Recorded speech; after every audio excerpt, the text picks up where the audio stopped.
So, Buddhism. What did the West get wrong?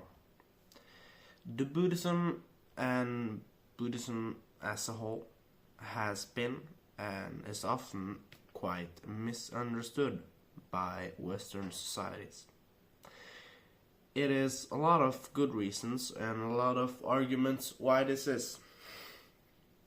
I believe this is mostly because of the time span in which Buddhism was introduced. Also, the fact that Buddhism was not introduced in the way maybe we see Christianity be introduced in the rest of the world.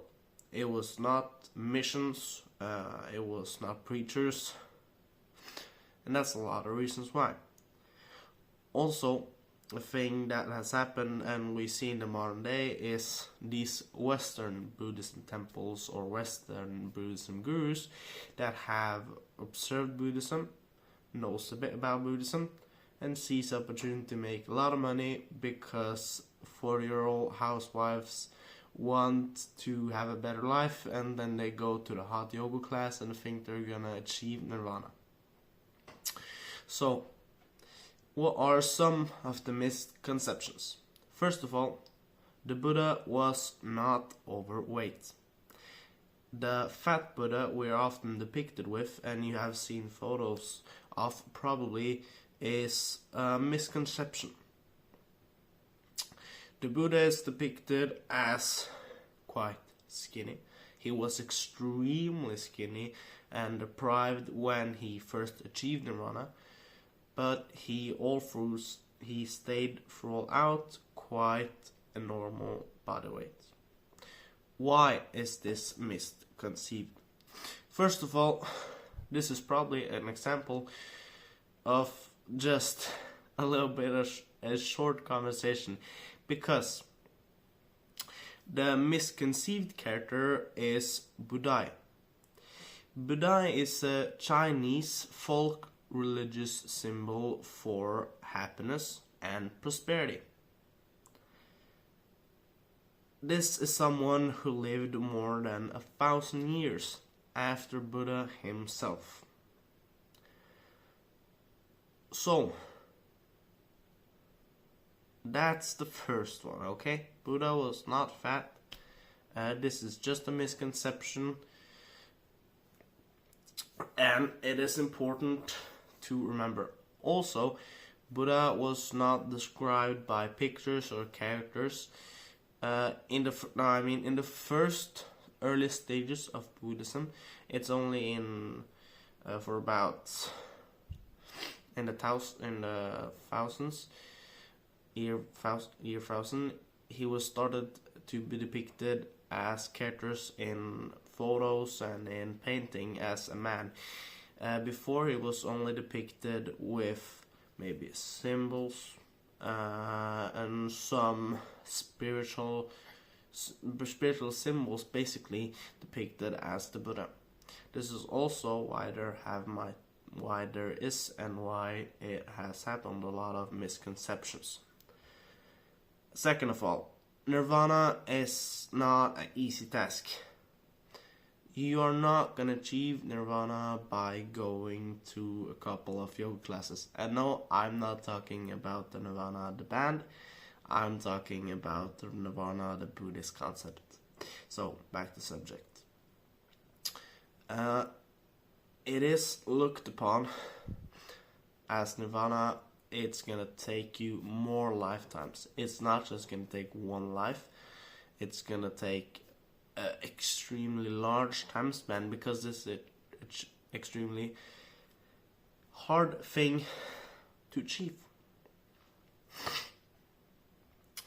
And it requires more than just meditating. It requires ethical living, wisdom, deep meditation, and what can we say, spiritual guidances. So, many people look at Buddhism and think it is completely shutting down and completely against desire. It is not. It is only negatively, and it's only against destructive craving. It is only against you wanting to buy a new car to show that you're better than your neighbor. It's only against getting drunk because, yeah, life's shit sometimes. And this is quite important to remember. It is not wrong to want to help. No, it is not. And especially if you were to achieve nirvana, this will not, you will still have feelings of desire. You can never get rid of something 100%, but you will be more distant from those desires, right? And they will achieve less likely, and you will get out of, what can we say, craving cycles. And now we're moving on to quite a hard point. Reincarnation does not make sense because there are more people. I'm treading onto deep waters when discussing this because I've not found a complete answer myself. I'm only trying to show some bits of the answer that I have found. Buddhism does not claim that humans are only reborn as humans. Also, Buddhism does not teach the concept of a permanent soul. But we can think of it, not trying to get too complicated, but of a process of consciousness and streams of consciousness and karma. Streams of karma, streams of consciousness. A good picture of this is a candle lighting another candle. This is the picture of reincarnation that I have found is most representative. Also, when we look at Buddhism in the West, it's quite often reduced. It is quite reduced to just self-help or just a simple philosophy. It is often just stripped of the rituals, of the ethics of Buddhism, and just reduced to simple stress management. Traditional Buddhism, before I move on, there's a lot of different Buddhism, Buddhistic paths. So I'm only answering for traditional Buddhism. I have not gone completely into all the other subject, but it is mostly the same. Traditional Buddhism is more of a complete worldview.